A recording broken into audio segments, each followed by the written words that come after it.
नमस्कार दोस्तों, आप सभी का आपके चैनल तैयारी एग्जाम की में एक बार फिर से स्वागत है। इस बार मैं वीकली करंट अफेयर के नए वीडियो के साथ आपके साथ हूं। इसमें मैंने 30 मई से 5 जून तक की उन सभी महत्वपूर्ण घटनाओं को शामिल किया है जो एग्जाम के पॉइंट ऑफ व्यू से वेरी इंपॉर्टेंट है। दोस्तों, अगर अभी तक आपने मेरे चैनल को सब्सक्राइब नहीं किया है तो उसे तुरंत करें तथा बेल आइकन बटन को प्रेस करें ताकि जैसे ही मैं कोई वीडियो अपलोड करूं आप तक उसका नोटिफिकेशन पहुंच सके। आइए देखते हैं क्वेश्चन नंबर 1। सुप्रीम कोर्ट के किस रिटायर्ड जस्टिस ने राष्ट्रीय मानवाधिकार आयोग के नए अध्यक्ष के रूप में पदभार संभाला? सही उत्तर है अरुण कुमार मिश्रा।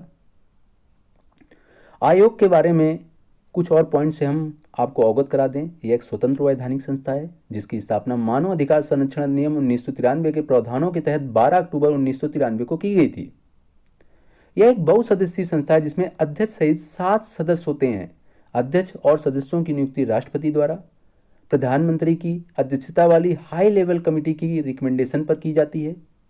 अध्यक्ष और सदस्यों का कार्यकाल 5 वर्षों या 70 वर्ष की उम्र जो भी पहले हो तक होता है। इन्हें केवल तभी हटाया जा सकता है जब सुप्रीम कोर्ट के जस्टिस की जांच में उन पर दुराचार या असमर्थता के आरोप सिद्ध हो जाएं। और दोस्तों, आपको मालूम ही होगा कि हम प्रत्येक साल 10 दिसंबर को मानवाधिकार दिवस के रूप में मनाते हैं और ये काफ़ी बार एग्जाम्स में पूछा गया है और आने वाली एग्जाम्स के लिए भी इम्पॉर्टेंट है। अगला क्वेश्चन देखते हैं। राष्ट्रीय जांच एजेंसी यानी एनआईए के महानिदेशक नियुक्त किए गए। सही उत्तर है कुलदीप सिंह। संसद द्वारा पारित अधिनियम राष्ट्रीय जांच एजेंसी विधेयक 2008 के लागू होने के साथ ही 2008 में यह संस्था अस्तित्व में आई थी। आतंकी हमलों, आतंकवाद को धन उपलब्ध कराने एवं अन्य आतंक संबंधी अपराधों की जांच के लिए एनआईए का गठन किया गया है। Next question. छत्तीसगढ़ के बस्तर के किस पर्वतारोही ने विश्व की सबसे ऊंची पर्वत चोटी माउंट एवरेस्ट पर विजय हासिल की? सही उत्तर है नैना सिंह धाकड़।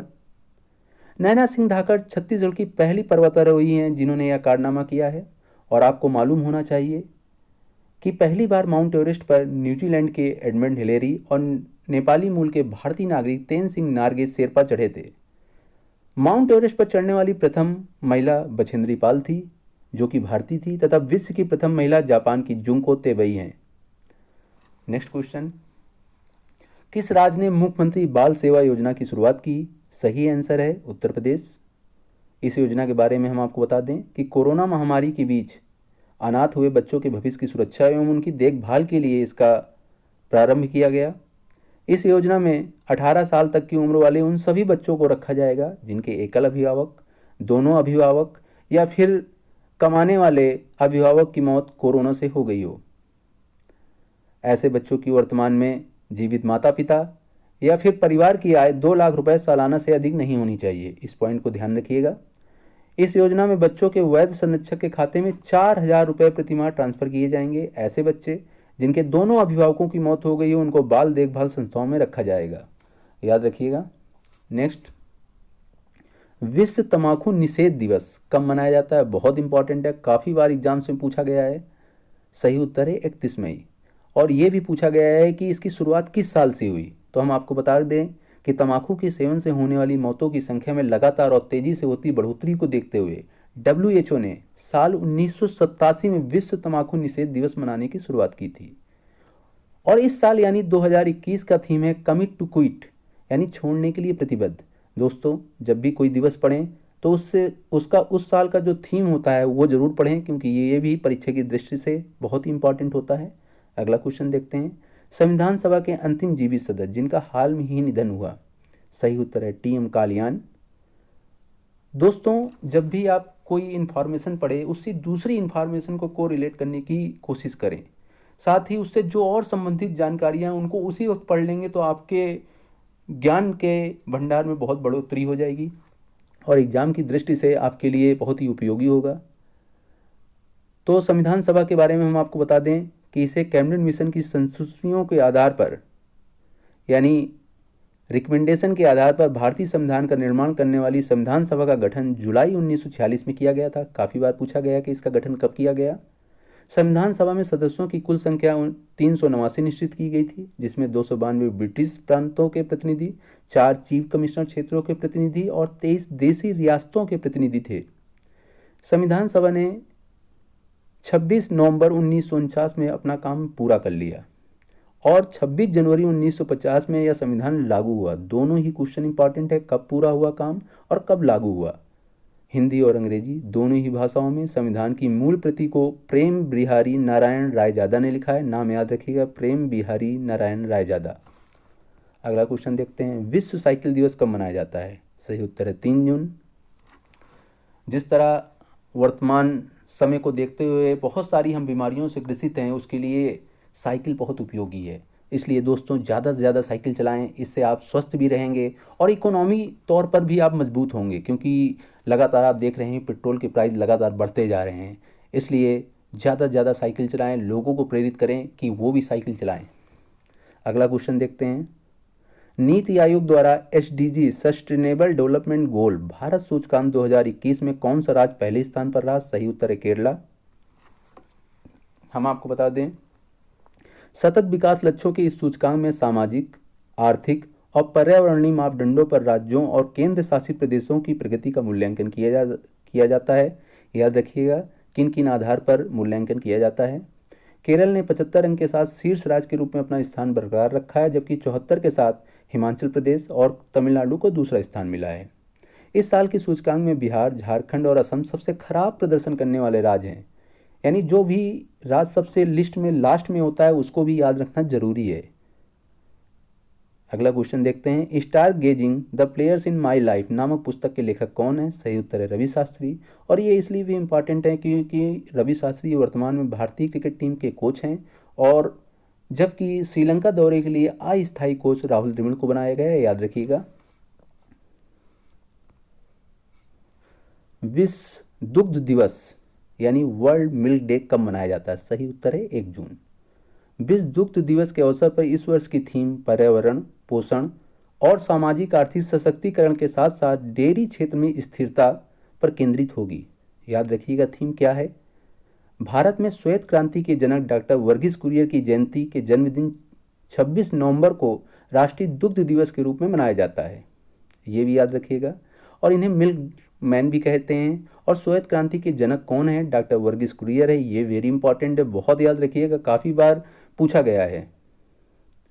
यानी इससे 2 क्वेश्चन हो गए, एक विश्व दुग्ध दिवस 1 जून को हो गया और राष्ट्रीय दुग्ध दिवस 26 नवंबर। अगला क्वेश्चन देखते हैं, किस योजना के तहत केंद्र सरकार उन बच्चों का समर्थन करेगी जिन्होंने कोविड-19 के कारण माता पिता दोनों खो दिया है? सही उत्तर है PM केयर्स फॉर चिल्ड्रन। ऐसे बच्चे 18 वर्ष की आयु प्राप्त करने के बाद मासिक वजीफा प्राप्त करने के हकदार होंगे और 23 वर्ष की आयु प्राप्त करने पर PM केयर्स में उपलब्ध धनराशि में से 10 लाख रुपए की राशि प्राप्त करने के हकदार होंगे। अगला देखते हैं, अपतटीय गश्ती पोत सजग को किस सशस्त्र बल में कमीशन किया गया है? सही उत्तर है भारतीय तट रक्षक बल। और इस पोत का निर्माण गोवा शिपयार्ड लिमिटेड द्वारा विशेष रूप से तट रक्षक बल के लिए किया गया है। तियानझोउ 2 किस देश का अंतरिक्ष यान है?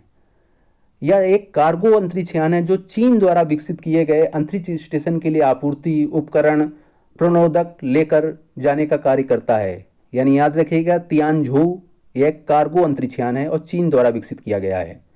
अगला देखते हैं, भारतीय रिजर्व बैंक की मौद्रिक समीक्षा। ये अभी हाल में ही भारतीय रिजर्व बैंक ने इसका अनाउंसमेंट किया है और इस साल जो महत्वपूर्ण ब्याज दरों को उन्होंने अपरिवर्तित रखा है। इसके कुछ पॉइंट्स हैं, हम आपको बता दें कि रेपो रेट और रिवर्स रेपो रेट को क्रमशः 4% और 3.35% पर अपरिवर्तित रखा गया है। याद रखिएगा।